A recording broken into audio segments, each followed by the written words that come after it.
Hi అండి, welcome to Lakshmi's food and blogs. ఈరోజు మన ఛానల్లో ఎంతో టేస్టీగా ఉండే టొమాటో రోటి పచ్చడిని ఎలా చేయాలో చూద్దాం. ఈ పచ్చడి కోసము మీడియం సైజ్ టమాటాలను 4, కారానికి తగ్గట్లు పచ్చిమిర్చిని తీసుకోవాలి. ఈ పచ్చిమిర్చికి మధ్యలో ఘాటు పెట్టి కానీ లేదంటే మధ్యలోకి కట్ చేసుకొని కానీ తీసుకోవాలి. ఇలా అన్ని పచ్చిమిర్చిలని కట్ చేసి తీసుకున్న తర్వాత కొంచెం ఆయిల్ వేసి ఫ్రై చేసుకోవాలి. ఈ పచ్చిమిర్చిని మనం ఫ్రై చేసుకునేటప్పుడు స్టవ్ని లో ఫ్లేమ్లో ఉంచుకొని ఫ్రై చేసుకోవాలి. ఇలా 1 నిమిషం పాటు ఫ్రై చేసుకున్న తర్వాత ఇందులోకి 1 స్పూన్ వరకు ధనియాలని, 1 స్పూన్ వరకు జీలకర్రని కూడా యాడ్ చేసుకొని మరొక నిమిషం పాటు ఫ్రై చేసుకోవాలి. ఇలా ఫ్రై చేసుకున్న వాటిని ఒక గిన్నెలోకి తీసుకోవాలి. ఇదే కడాయిలోకి టమాటా ముక్కలని, కొంచెం చింతపండుని వేసుకొని టమాటాలని మెత్తగా ఉడికించుకోవాలి. ఇలా ఉడికించేటప్పుడు కొంచెం సాల్ట్ని కూడా యాడ్ చేసుకోవాలి. ఇలా సాల్ట్ వేయడం వల్ల టమాటా ముక్కలు తక్కువ టైంలోనే సాఫ్ట్గా ఉడికిపోతాయి.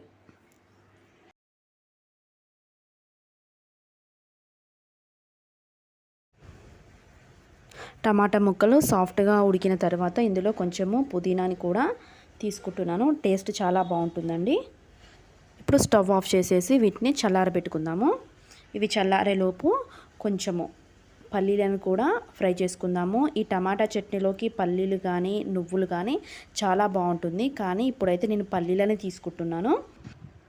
ఈ పల్లీలనే మెత్తని పౌడర్ లాగా మనము రోటిలో వేసుకొని నూరుకోవాలి. నూరుకున్న దీన్ని మళ్ళీ ఒక గిన్నెలోకి తీసుకోవాలి.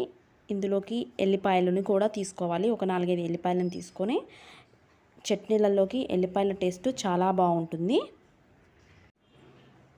ఇందులోకి ఫ్రై చేసుకున్న పచ్చిమిర్చి, జీలకర్ర, ధనియాలు అవన్నీ కూడా వేసుకొని ఫైన్ పేస్ట్ లాగా మనము నూరుకోవాలి.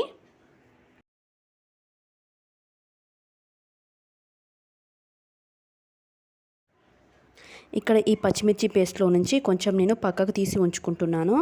కారాన్ని తర్వాత అడ్జస్ట్ చేసుకోవచ్చు. ఇప్పుడు ఇందులోకే చల్లారబెట్టుకున్న టమాటా ముక్కల్ని కూడా వేసుకొని మెత్తగా నూరుకోవాలి. 1 నిమిషం పాటు నూరుకున్న తర్వాత ఆ పల్లీల పొడిని కూడా మనం ఇందులో యాడ్ చేసుకోవాలి. కొంచెం కొత్తిమీరని కూడా తీసుకోవాలి. ఫ్లేవర్ చాలా బాగుంటుంది టమాటా చట్నీకి. ఈ స్టేజ్లో కారం కానీ ఉప్పు కానీ చెక్ చేసుకొని మనము దీనికి అడ్జస్ట్ చేసేసుకోవాలి. టమాటా రోటి పచ్చడి అనేది తయారైపోయింది. ఈ టొమాటో రోటి పచ్చడి వేడివేడి అన్నంలోకి తింటే చాలా బాగుంటుంది. నోటికి ఏమీ తినబుద్ధి కానప్పుడు ఇలా టమాటో రోటి పచ్చడిని చేసుకొని ట్రై చేయండి. చపాతీల్లో కూడా ఈ టొమాటో రోటి చట్నీ చాలా బాగుంటుంది. మా ఛానల్ని ఎవరైనా ఫస్ట్ టైం చూస్తున్నట్లయితే ప్లీజ్ లైక్ చేయండి, షేర్ చేయండి, మా ఛానల్ని సబ్స్క్రైబ్ చేసుకోండి. Thank you for watching.